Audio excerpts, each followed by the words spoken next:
How did you really get interested in politics and being a politician? Was that always your... Actually, I was on the outskirts of politics.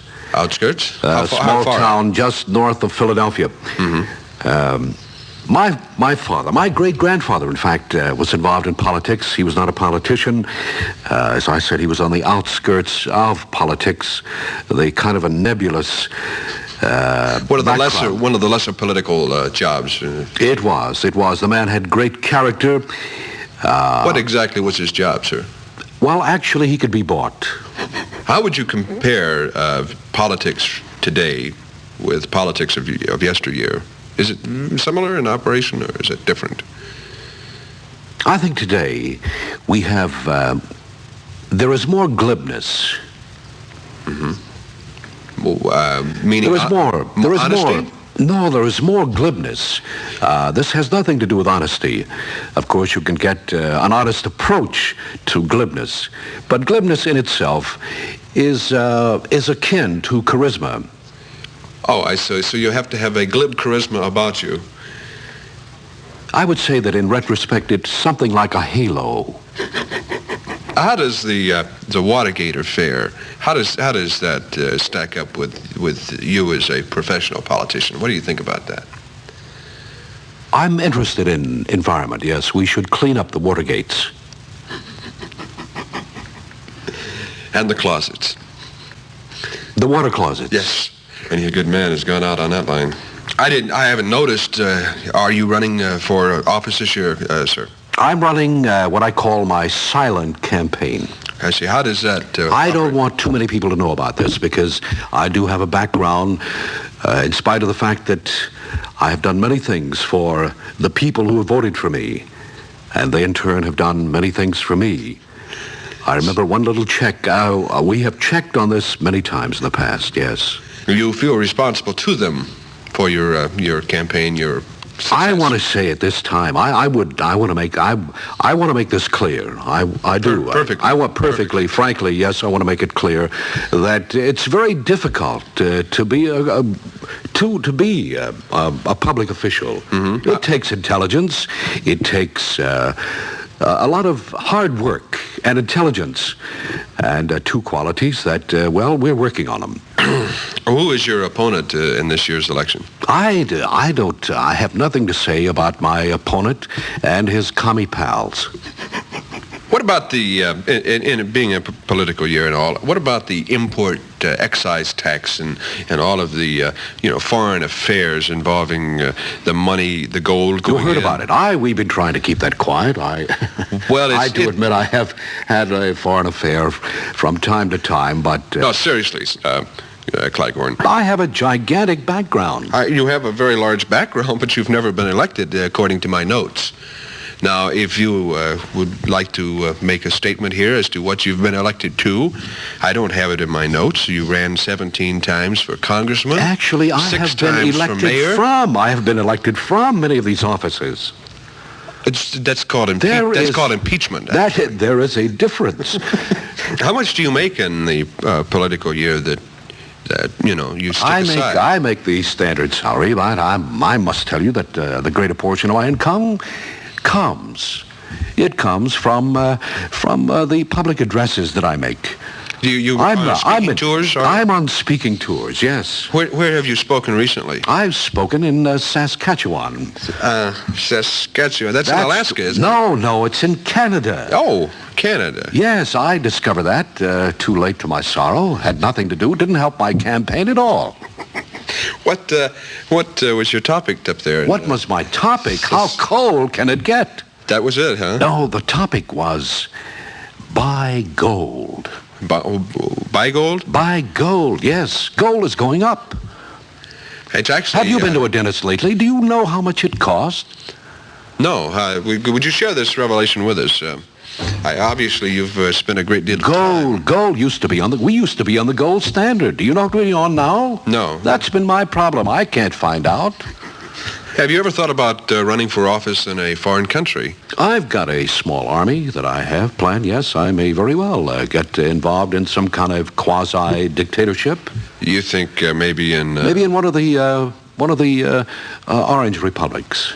Orange Republics, yes. You've seen the map, haven't the Atlas? It's the one that's painted orange. Oh, yes, certainly. That's down in South America. Right. The orange, it's between the lemon and lime. You have an army stashed away down there, do you? Yes, we do.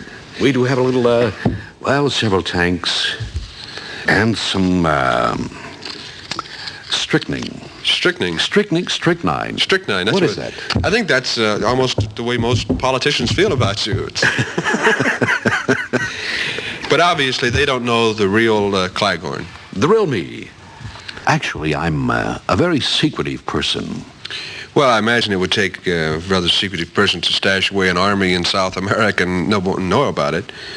What other ways does your personality show itself as being secretive? The fact that I have not advertised that I'm a candidate for office. Well, I must admit that's a rather... we found you in the Yellow Pages. That's not very much of a campaign. It was somewhat just below dial-a-prayer. It was Claghorn for senator. You have that painted on your door, I see here, also, Claghorn for senator. But is that really the extent of your campaign? You're just spotting the Yellow Pages and Claghorn for senator on the door there? I don't go into these things with any serious intent. With me, it's pure, it's acting, that's all. It's just an act. Acting? Yes, it's acting. I have a great Shakespearean repertoire. Uh-huh. And rather than going into the movies, you thought you might go into something that would give you more exposure. Shakespeare is not too big on film. Well, Claghorn, following your defeat for senator this year, where do you intend on going? My good man, I don't know. What do you mean now, my defeat? The campaign is still in its infancy. I have so many things that I can tell the people. There are things that they haven't heard yet. Right, Claghorn. That I tend to tell them. You've run 37 times now for this same office, and you've been defeated. I was just sort of maybe jumping to a premature conclusion about this season's campaign. 36 is nothing. Now, 44 is not bad. Now, really, let's get down to the brass tacks of the reason that we're here, Claghorn. There's been an accusation recently during this political season that when you campaign, you amass tremendous millions. That's what it said here, tremendous millions. But you don't campaign with these tremendous millions. The question is, where do these tremendous millions that you amass during your campaign go to? Since you're never elected, you never campaign.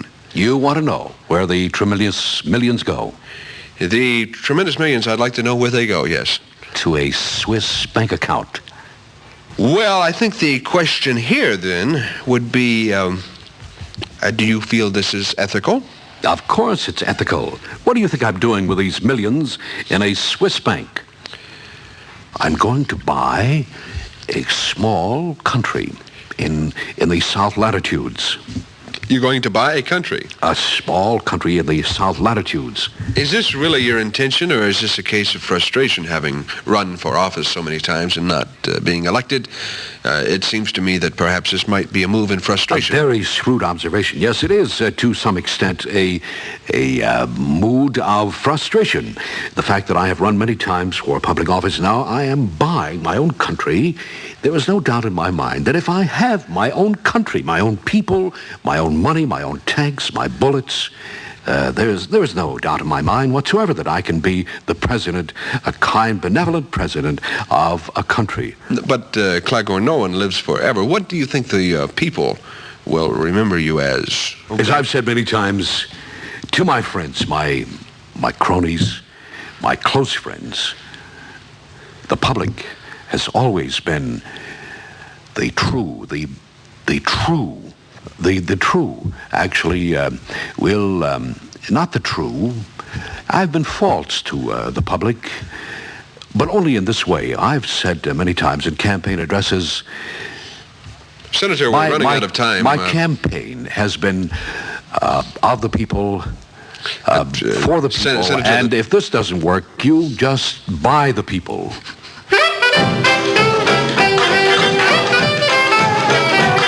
Now convention days are over and election time.